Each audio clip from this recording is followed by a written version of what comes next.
नमस्कार बच्चों, कैसे हैं आप? आशा करती हूँ आप सब अच्छे होंगे। आज हम NCERT की कक्षा 6 की पाठ्य पुस्तक सामाजिक एवं राजनैतिक जीवन के अध्याय 4 लोकतांत्रिक सरकार के मुख्य तत्व के विषय में चर्चा करेंगे। जैसे कि आप सबको पता है कि पिछले अध्याय में हमने सरकार के विषय में चर्चा की थी। हमने जाना था कि सरकार के कार्य क्या होते हैं, सरकार किन स्तरों पर बनाई जाती है, सरकार के कार्यों से संबंधित कुछ मुख्य बिंदुओं पर भी हमने चर्चा की थी। आज के अध्याय में उसी चर्चा को आगे बढ़ाते हुए हम लोकतांत्रिक सरकार के विषय में चर्चा करेंगे। हम जानेंगे कि लोकतांत्रिक सरकार क्या है, लोकतांत्रिक सरकार की जरूरत या आवश्यकता हमें क्यों पड़ी, ऐसे कौन से मुख्य कार्य या मुख्य तत्व हैं जो लोकतांत्रिक सरकार से संबंधित है। हम चर्चा के अंत में ये भी समझ पाएंगे कि क्या लोकतांत्रिक सरकार देशों में होनी चाहिए या किसी और तरीके की शासन प्रणाली की आवश्यकता हम सबको है। तो चलिए बिना विलंब करे चर्चा को आगे बढ़ाते हैं। लोकतांत्रिक सरकार के मुख्य तत्व, पाठ 4। लोकतांत्रिक सरकार के मुख्य तत्व जानने से पहले यह समझना अति आवश्यक हो जाता है कि लोकतंत्र का अर्थ क्या है। लोकतंत्र का अर्थ होता है लोक जमा तंत्र, यानी जनता का शासन। लोकतंत्र का शाब्दिक अर्थ लोगों का शासन होता है। तो बच्चों, लोकतंत्र सरकार का अर्थ होता है एक ऐसी सरकार जो लोगों द्वारा, लोगों के लिए और लोगों से ही बनी हो। मैं उम्मीद करती हूं कि ये परिभाषा आपने अपने पिछले अध्यायों में भी जरूर पढ़ी होगी। लोकतांत्रिक सरकार एक ऐसी शासन प्रणाली है जो कि लोगों की सहमति से बनती है और जन सुविधा के लिए ही बनती है। लोकतांत्रिक सरकार का मुख्य उद्देश्य जन सुविधा होता है। ऐसी कोई भी सरकार या ऐसी कोई भी व्यवस्था जो लोगों के हित को ध्यान में रखकर बनाई जाती है, लोकतांत्रिक सरकार का मुख्य अंग होती है। लोकतांत्रिक सरकार में लोगों को अपने निर्णय स्वयं लेने की स्वतंत्रता होती है। सरकार से सवाल पूछने का हक भी होता है। यह बिंदु अति महत्वपूर्ण है। लोकतांत्रिक सरकार में ना कि लोग अपने निर्णय स्वयं लेते हैं, बल्कि सरकार के उठाए हुए निर्णय या सरकार के लिए हुए निर्णयों पर सवाल उठाने का पूर्णतः हक भी जनता को प्राप्त होता है। इसी विषय में आगे बात करते हैं दक्षिण अफ्रीका की। हम जानेंगे कि दक्षिण अफ्रीका में लोकतंत्र कैसे आया। यह जानने के लिए हमें एक कहानी सुननी पड़ेगी। तो चलिए कहानी की शुरुआत करते हैं। आप में से बहुत लोगों को नहीं पता होगा, पर बच्चों, दक्षिण अफ्रीका पहले रंग भेद कानून से शासित था। रंग भेद का मतलब है त्वचा के रंग के आधार पर भेदभाव करना, जैसे गोरा और काला, जिसे श्वेत और अश्वेत भी कहा जाता है। दक्षिण अफ्रीका में बहुत बड़े पैमाने पर त्वचा के रंग के आधार पर भेदभाव किया जाता था। दक्षिण अफ्रीका की प्रजातियां इसी आधार पर अलग अलग समूहों में बटी हुई थी। वहां के कानून के मुताबिक श्वेत, अश्वेत, भारतीय एवं अन्य प्रजातियों को एक दूसरे से संबंध बनाने की इजाजत नहीं थी। बच्चों, सोच कर देखिए कि आप एक ऐसी दुनिया में रहते हो जहां आपको किसी से भी बातचीत करने की या मित्रता करने की आजादी ना हो, और वो सिर्फ इस वजह से कि आपका रंग दूसरे व्यक्ति के रंग से भिन्न है। कैसा प्रतीत होगा आपको? बहुत बुरा। समझ सकते हैं कि कितना बुरा लगता होगा दक्षिण अफ्रीकी मूल के श्वेत, अश्वेत और भारतीय नागरिकों को। विभिन्न प्रजातियों के लोग ना तो एक दूसरे के आसपास रह सकते थे और ना ही आम सुविधाओं का इस्तेमाल कर सकते थे। श्वेत व अश्वेत लोगों के अस्पताल भी अलग होते थे और अस्पताल की गाड़ियां भी। ऐसा माना जाता है कि श्वेत लोगों की अस्पताल की गाड़ियों में सारी सुविधाएं होती थीं, जबकि जो गाड़ियां अश्वेत लोगों के लिए आती थीं, उसमें मूल सुविधाओं की भी कमी होती थी। श्वेत व अश्वेत लोगों के लिए रेल एवं बसें अलग होती थीं।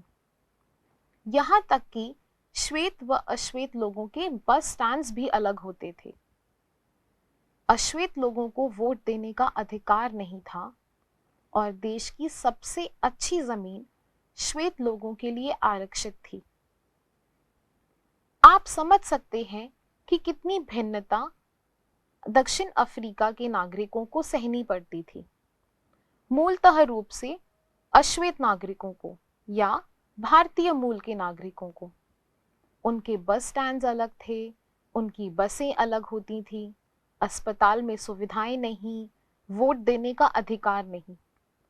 क्या इस तरीके की शासन प्रणाली को हम अपने देश में चाहेंगे या किसी भी और देश में चाहेंगे? उम्मीद करती हूं उत्तर ना ही होगा। आगे जानते हैं। अश्वेत लोगों को श्वेत लोगों के बराबर नहीं माना जाता था। इतनी भिन्नताएं थी अश्वेत और श्वेत नागरिकों के बीच में। जन सुविधाओं की कमी थी और लोग बहुत परेशान थे। तभी अफ्रीकी राष्ट्रीय कांग्रेस और उनके जाने माने नेता नेल्सन मंडेला ने रंग भेद के खिलाफ बहुत लंबे समय तक संघर्ष किया। अंततः 1994 में उन्हें सफलता मिली और दक्षिण अफ्रीका एक लोकतांत्रिक देश बना। तब से सभी प्रजातियों के लोगों को बराबर माना जाने लगा। तो बच्चों, आपने जाना दक्षिण अफ्रीका ने अपनी लोकतंत्र की लड़ाई किस तरह से लड़ी। हमने जाना कि किस प्रकार से श्वेत व अश्वेतों में भिन्नता थी, उनके अस्पताल अलग थे, बस ट्रेनें सब अलग। इतनी भिन्नताओं के बाद भी उन्होंने अपने आप को एक लोकतांत्रिक देश के रूप में आजाद कराया। आगे जानेंगे लोकतांत्रिक सरकार होने से लाभ। बच्चों, जैसे कि आपने जाना कि दक्षिण अफ्रीका एक लोकतांत्रिक देश नहीं था, तो किस प्रकार की मुसीबतों का सामना उसके नागरिकों को करना पड़ा। जैसे ही वह एक लोकतांत्रिक देश हुआ, वैसे ही वहां की नागरिकों को समान रूप से माना जाने लगा, उनको एक समान अधिकार दिए गए। इसी तरीके से लोकतांत्रिक सरकार होने के अलग अलग लाभ हैं। हम इस विषय में चर्चा करते हैं। आज इस अध्याय में हम लोकतांत्रिक सरकार होने के 3 मुख्य लाभों के विषय में चर्चा करेंगे। भागीदारी, विवादों का समाधान, समानता एवं न्याय। भागीदारी। लोकतांत्रिक सरकार में भागीदारी की प्रमुख भूमिका मानी जाती है। लोकतंत्र में लोग निर्णय लेते हैं। चुनाव में वोट देकर वे अपना प्रतिनिधि चुनते हैं। ये प्रतिनिधि ही लोगों की तरफ से निर्णय लेते हैं। यह मानकर चला जाता है कि प्रतिनिधि निर्णय लेते वक्त लोगों की जरूरतों और मांगों को ध्यान में रखेंगे। किसी भी सरकार का सत्ता में बनी रहना तभी संभव है जब जनता उसे बार बार चुने। चुनाव का समय लोगों के लिए वह घड़ी है जब वे लोकतंत्र में अपनी ताकत को महसूस करते हैं। इसी तरह नियमित चुनाव होने से लोगों का सरकार पर नियंत्रण भी बना रहता है और लोगों की लोकतंत्र में भागीदारी भी। तो बच्चों, आपने जाना कि भागीदारी कितना महत्वपूर्ण तत्व है लोकतंत्र के लिए। भागीदारी का अर्थ होता है किसी भी सरकार में जनता व शासक की पूर्ण रूप से जिम्मेदारी होना। जैसे कि लोकतांत्रिक सरकार जनता के लिए बनाई जाती है और जनता से बनाई जाती है।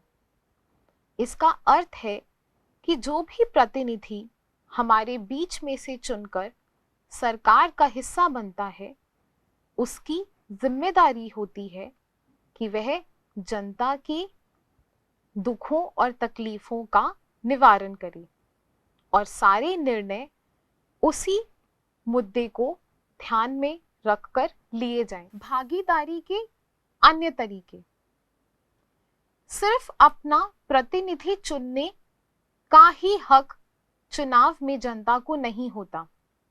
भागीदारी के कुछ अन्य तरीके भी हैं जिनके परिणाम स्वरूप जनता सरकार में अपनी भूमिका निभा सकती है। चुनाव 5 वर्ष में एक बार होते हैं। वोट देने के अलावा लोकतांत्रिक सरकार के निर्णयों और नीतियों में लोगों के भाग लेने के और भी कई तरीके हैं। लोग सरकार के कार्यों में रुचि लेकर और उसकी आलोचना करके भी अपनी भागीदारी निभा सकते हैं। ऐसे कई तरीके हैं जिसके द्वारा लोग अपनी राय व्यक्त कर सकते हैं और सरकार को समझा सकते हैं कि उसे क्या कार्यवाही करनी चाहिए।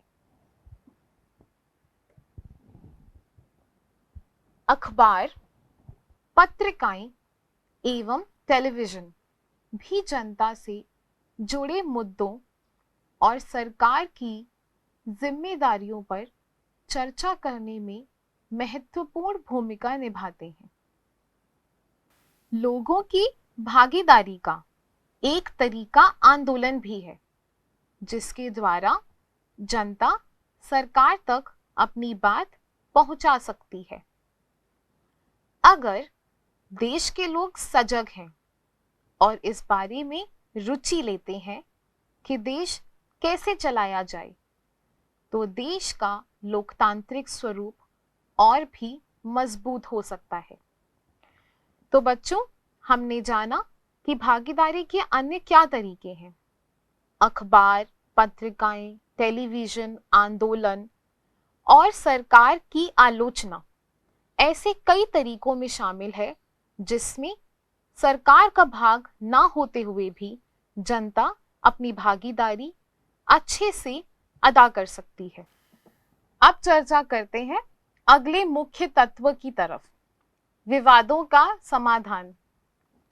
विवाद तब उभरता है जब विभिन्न संस्कृतियों, धर्मों, क्षेत्रों और आर्थिक भिन्नताओं वाले लोग एक दूसरे के साथ तालमेल नहीं कर पाते।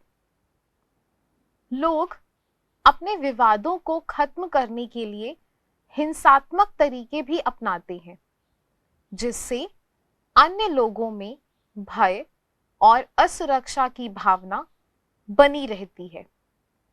सरकार की जिम्मेदारी है कि वह विवादों का समाधान करे। समानता एवं न्याय, यह लोकतांत्रिक तत्व का तीसरा व सबसे प्रमुख बिंदु है। लोकतांत्रिक सरकार के मुख्य विचारों में से एक है उसका न्याय एवं समानता के प्रति वचनबद्ध होना। न्याय एवं समानता को एक दूसरे से अलग नहीं किया जा सकता। छुआछूत की प्रथा पर अब कानून द्वारा रोक लगा दी गई है, फिर भी बरसों से दलित लोगों को शिक्षा, स्वास्थ्य एवं यातायात की सुविधाओं से वंचित रखा गया। बच्चों, आप सबने डॉक्टर अंबेडकर के बारे में जरूर सुना होगा। डॉक्टर अंबेडकर, जिनके बारे में हम सब जानते हैं, काफी जोर देकर छुआछूत की प्रथा का उन्होंने विरोध किया। सरकार भी समानता और न्याय की जरूरत को पहचानती है और उन समूहों के लिए विशेष प्रावधान करती है जो समाज में अब भी बराबर नहीं माने जा रहे। तो बच्चों, आशा करती हूं ये अध्याय आपको समझ आया होगा। आज के अध्याय में हमने लोकतंत्र क्या है इस विषय में चर्चा की। हमने जाना कि लोकतांत्रिक शासन प्रणाली किस प्रकार की होती है। हमने दक्षिण अफ्रीका के संघर्ष की कहानी को भी जाना। हमने जाना कि किस प्रकार से दक्षिण अफ्रीका एक लोकतांत्रिक देश बना। हमने नेल्सन मंडेला के संघर्ष के विषय में चर्चा की। हमने लोकतांत्रिक सरकार के मुख्य तत्वों के विषय में भी जानकारी प्राप्त की। भागीदारी का कितना अहम किरदार होता है हमारे समाज की सशक्तिकरण और स्वरूप निर्माण में, हमने यह भी जाना। हमने जाना कि किस प्रकार से डॉक्टर अंबेडकर ने छुआछूत जैसी कुप्रथा को हमारे देश से हटाने के लिए संघर्ष किया। हमने जाना कि न्याय व समानता और विवादों का समाधान कितना महत्वपूर्ण होता है किसी भी सरकार को सुचारू रूप से चलाने के लिए। आइए अब आगे इसी अध्याय पर आधारित कुछ गृह कार्य आपको देते हैं। आप उस गृह कार्य को करिए और पाठ को समझिए। चलिए गृह कार्य की ओर। गृह कार्य। प्रश्न 1, लोकतांत्रिक सरकार से आप क्या समझते हैं? प्रश्न 2, किन्हीं 5 लोकतांत्रिक देशों की सूची बनाएं। प्रश्न 3, हमारे देश में हुए कुछ महत्वपूर्ण जन आंदोलनों के बारे में चर्चा करें। प्रश्न 4, विभिन्न विवादों और मुद्दों को सुलझाने के लिए सरकार की जरूरत क्यों होती है? बच्चों, दिए गए गृह कार्य को ध्यानपूर्वक करें, पाठ का पुनः अध्ययन करें, अपने आसपास लोकतांत्रिक प्रणाली में घट रही घटनाओं का बारीकी से अध्ययन करें। अब हम मिलेंगे अगले अध्याय में। तब तक के लिए धन्यवाद। नमस्कार।